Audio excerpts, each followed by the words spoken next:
Sandra Pekiné Production voilà Ndéné bi tey maa ngi ko xam en fait bi ma koy miin dañu liggéey nekkee xamoon naa ko avant mais bàyyiwuma ci woon xel ba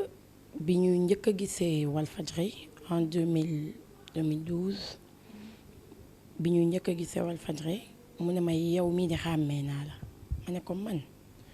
mu ne ma waa mu fàttali ma fi ñu njëkk a daje man ak moom ma ne ko effectivement mu ne ma tel jour de nangam nga soloon wax naa la lii tontu nga ma lii yow dangaa màgg léegi yaa ngi ci jàmm ma ne ko waa ñu jàmm sante donc par la suite ñu liggéey pendant des années et il est devenu ndax nekk bi ñu doon nekk chaque jour il est devenu un grand ami il est devenu mën naa wax nit koo xamante ni kenn mënu ko remplacer ci sama vie parce que on a partagé beaucoup de choses on a partagé beaucoup de moments bu neexee man ak moom bu naqaree man ak moom donc il y avait plein de souvenirs entre nous. yéen rapport ngeen amoon en tant que collègue ak en tant que ami. je suis même pas sûre que mën naa ko wax parce que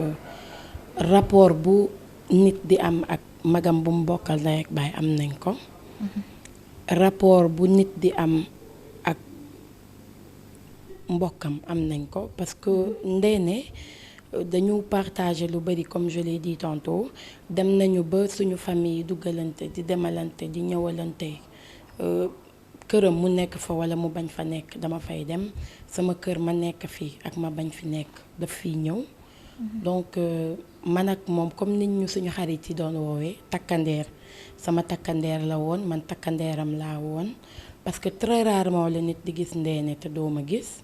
wala nit gis ma doo ko gis xam naa ni bu amee it boo toogee 5 wala 10 minutes man ma fekk si la wala man ma fekk si leen wala moom mu fekk si ñu parce que relation yooyu la ñu amoon au bureau moo nekkoon xaritu ñëpp Ndéné sans défaut laa ko doon woowee parce que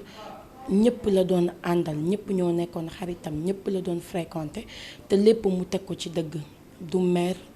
du wax kenn lu ko naqari buggul wax bu ñaaw loo ko wax du mer vraiment macha allah nit la koo xamante ni comme ni ma ko doon waxee rek sans défaut. Comment il se comportait au travail. ku am rigueur. ku amoon rigueur ci liggéeyam. ku amoon fulla ak fayda ci li muy def. Ndéné équipe soir la bokkoon du coup 15h la daan war di wont mais déjà à 10h wala 11h boo duggee ci locaux Walfadjri quotidien da nga ko fay fekk. su ma ko nee papa Ndéné looy def fii heure bii mu ne ma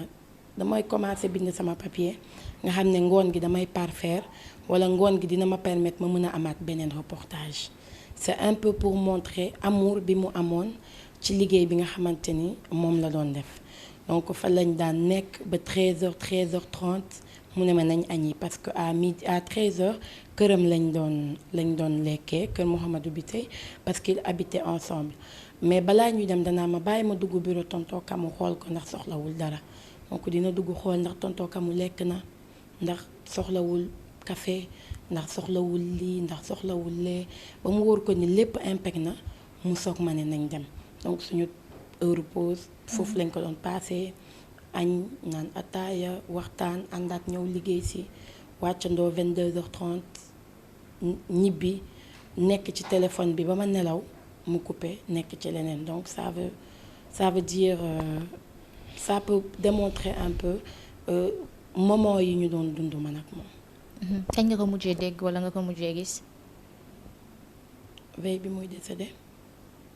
lan ngeen waxante yéen ñaar. Ndéné dama ko fekk hôpital mu tëdd. ma koy xool. ma ne ko papa Ndéné ça va mu ne ma ça va. ma ne ko yaa ngi ci jàmm mu ne ma waa tane nga. mu ne ma waa comme gis naa la maa ngi tane. ni ma sëggee di ko xool il avait senti que j'étais en train de pleurer. mu ne ma da ngay jooy. ma ne ko déedéet mu tëdd jékki-jékki geesu xool ma. ne ma coro ma ne ko waa mu ne ma nag ma ñaanal dégg nga ma ne ko waa. donc te fan yooyu avant accident bi di am ba bi muy dem tabaski waxtaan nañ. On a parlé de beaucoup de choses. C'était des moments yoo xam ne dafa meloon ni ku may tàggu. Malheureusement j'ai pas vu venir. Il me parlait de beaucoup de gens yu ma naan jàpp leen dafa nii diw sa diggante ak moom ñagas na ça doit pas se passer comme ça woo ko waxtaan leen donc ay ndénkaani daal yu bari yoo xam ne peut-être sax du lépp moo xaj ci interview bi xam naa ni daal daf ma doon tàggu. lan ngay toog parfois di ko fàttaliku ci moom lu la marqué. je dirais lépp suñu xulloo yi parce que damay toog ba 23h 0h ma woote kër ga changer menu bi te moom dafa bëggoon ceeb bu weex donc yenn saa yi day ne nañ togg ceeb bu weex ma toog ba 0h wala le matin très tôt bu may xëy 4h du matin ma woo Daba parce que Daba 6h day jóg pour dem marché. ma woo ko mu ne ma papa neen nañ togg lii ma ne kenn togg loolu lii la ñuy togg. je lui disais rien ba ñu àgg kër ga bu laajtee menu bi ñu ne ko lii lañ togg rek mu ne Coro moo ko changé. ñu songoo xeex xëccoo bu ñu paree añ ànd dem. ngoon gi bu ñuy ànd di dem jëndi goûter le soir déjà ay 10 jours avant décès wam mi ngi ma yónnee message naan ma togolaise bi ñuy jaay njoganal de laaj na ma la naan ma ta femme elle parce que kooku pour moom man ak Ndéné on est mariés femme. mu ne ko ta femme maintenant elle est de l'autre côté wéetal na nee na ma ne ko mais on passe la nuit ensemble daal di xàqataay audio yooyu chaque jour balaa may tëdd dama koy déglu. donc c'est ay moments yu bari yoo xamante ne ni que partagé nañ ko avant muy décédé.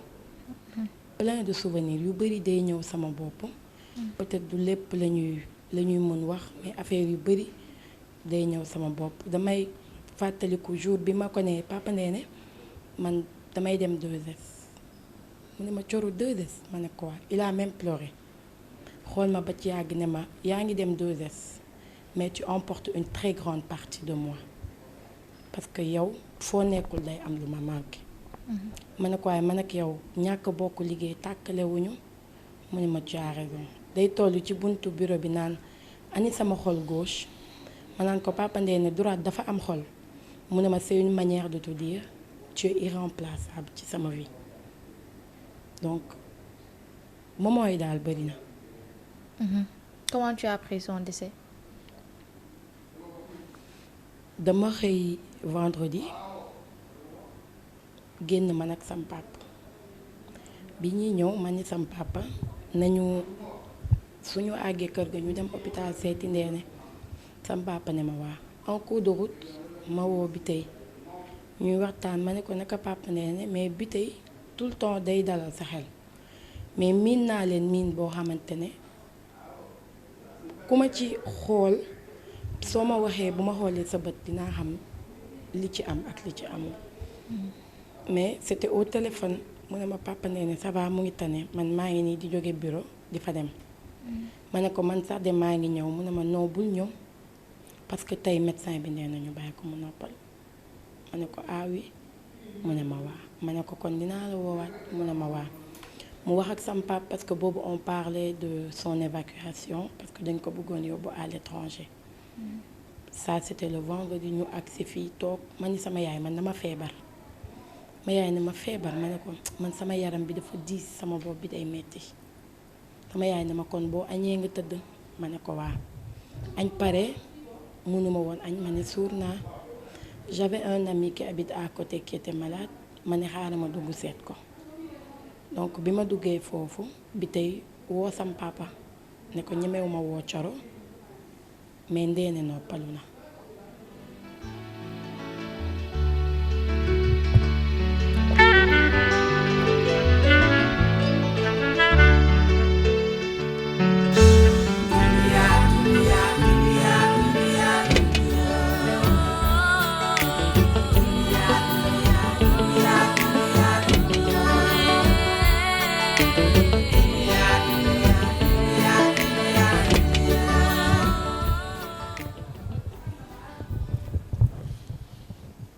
day woo sam papa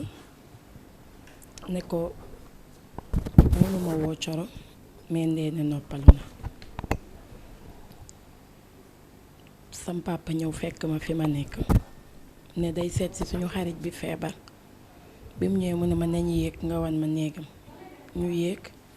mu ne ma toogal j'en profite pour faire une pierre deux coups ma ne ko mu ne ma dañu am dese xombal ma ne ko dese mu ne ma waa ma ne ko xombal kan moo war a gaañu xombal mu ne ma toogal donc sama xel dem ci sama benn bàjjan sam papa ne ma du xam nga ni kooku pratiquement moom laa dese ci ku gën a fort ci sama àdduna ma ne ko waa mu ne ma du moom mais ki génn àddina sa xarit la ko sama xarit pour dire vrai j'ai pas fait allusion à Ndéné parce que waxuma woon loolu il m'avait promis que dina xeex ak feebaram que dina jóg malheureusement sam papa annoncé ma ko ne ma Ndéné moo décédé donc vendredi boobu moment bu metti la woon trop ci man parce que c'était très dur pour moi de perdre mon meilleur ami donc c'était des moments très difficiles jusque-là je parviens pas à faire son deuil et je pense pas que dinaa ko gaaw def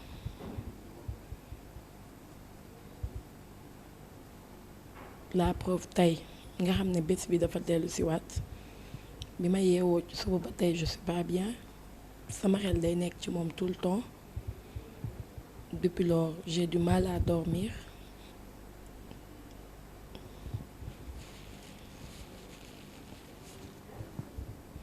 metti na waaye sant yàlla.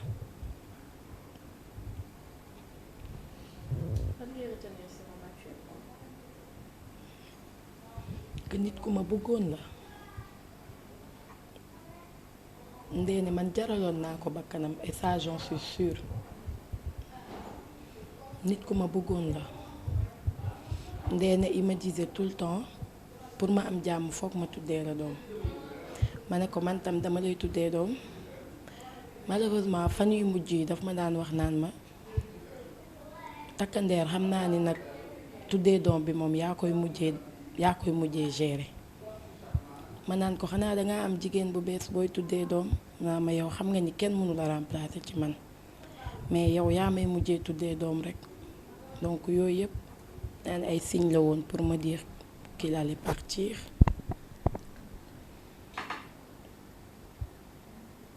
Je sais qu'il vivra à jamais en moi te suñu souvenir yëpp ay bons souvenirs la je sais que ku ma bëggoon la Ndéné balaa muy tëdd sax dina ma woo reer nga tëdd nga julli nga ci sama lépp lay veiller sama lépp ñi ñu xam sama famille wam ñi ñu liggéeyandool ñépp xam nañ ni que Ndéné mooy nekkoon man maay Ndéné.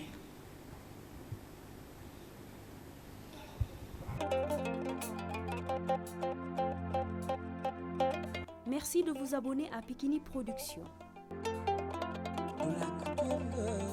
N'oubliez pas d'activer la cloche pour recevoir les notifications. Si vous avez aimé la vidéo, cliquez sur j'aime et laissez un commentaire.